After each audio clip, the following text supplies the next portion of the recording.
Internet friends, welcome back to Paradise Lost in Books. I'm Christy, and today I am bringing you the coffee book tag. I love coffee, I love books, so obviously this tag was a thing that had to happen. I literally have more coffee mugs than any one sane human being should have. I always have one on my bookshelf, and I don't think I've repeated one yet, and I chose my little cat mug because I think he's super adorable, and he kind of looks like our cat Quantum. There are 8 bookish, coffee-ish questions, so let's go ahead and get started. Question number 1, Black Coffee. A book or series that is hard to get into, but has a really intense fandom. For this, I went with the Shadowhunters books by Cassandra Clare. I think that's what they're all called, right? Like Mortal Instruments, Infernal Devices, all of those things. I don't even know. I haven't read them, obviously, but I see them everywhere, and the fans are super intense. They love this series, and I just haven't gotten into it yet because it's super intimidating. It's hard to know where to start, and there's a ton of books in this series. Maybe I'll get to it one day, but right now, I'm not 100% sure. Question number 2 is Peppermint Mocha, a book that gets more popular around winter or the festive holiday season. And for this one, I had to be predictable. Harry Potter by J.K. Rowling. I know that this series takes place over many years and many different times of year, but the Christmas scenes in the Harry Potter series just feel so homey, and it really just feels nostalgic and really gets you in the mood to just curl up by the fire next to the Christmas tree and read Harry Potter. I know a lot of people feel that way, so it can't just be me, but it just makes me feel very festive. Number 3 is Hot Chocolate, your favorite children's book.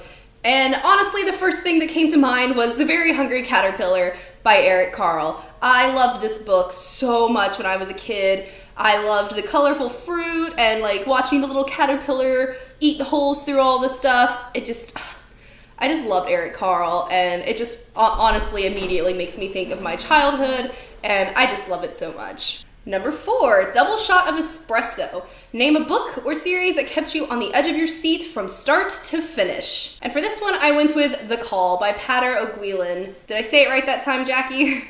I sure hope so. I'm going to be doing a book talk on this book very soon, but this book was so exciting. You never really know when someone is going to be called. It could happen literally at any time while you're a teenager. You could be called away at any given moment. There's no warning. So the whole entire book, you're just waiting and waiting, like seeing who's going to be called next, and it's just super exciting. You're always worried that something is about to happen, and it was just such a great book. I cannot wait to do a full book talk on this book. Number 5, Starbucks, a book you see everywhere. And for this, I went with Illuminae by Amy Kaufman and Jay Kristoff. I see this book all over BookTube. I see it all over bookstores. I feel like I hear about this book all the time, and I do want to read it. It's just a matter of making the time to do that, but I hear such great things about this book, and I see it all over the place, so I'm definitely going to be checking it out really soon. Number 6, That Hipster Coffee Shop. Give a shout out to a book by an indie author.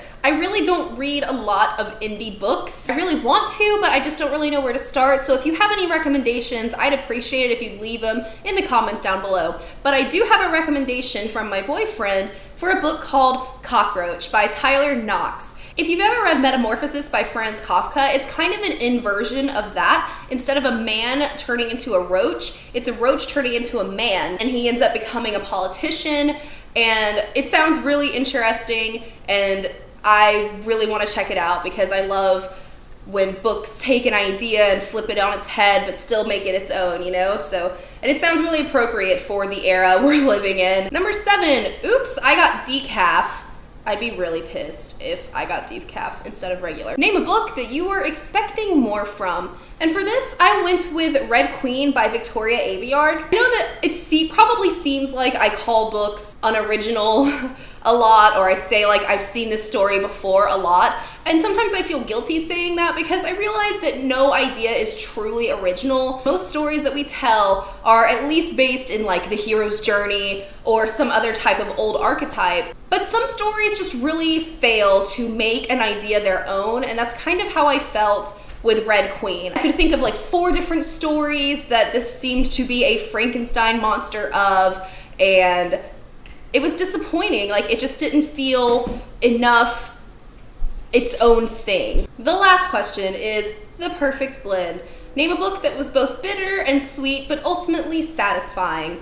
And there's a lot of things I could say for this, but I really wanted to talk about a book I hadn't talked about yet, so I went with The Time Traveler's Wife by Audrey Niffenegger. This was such an emotional roller coaster of a book. I mean, their love story is truly beautiful. It's very sad at times, but it's very sweet, and it's just such a compelling story. If you don't know much about this book, there was a movie a while back that was a good adaptation. I didn't have that many problems with it. But the idea is that this man and this woman fall in love, but the man, Henry, time travels randomly. Like, he can't control it. He just disappears and he'll be in a different time. They kind of meet in reverse. When the girl, Claire, is a little girl, Henry is traveling back from the life they've already had together. He's older and it's her first time meeting him, but he's already had this whole life with her.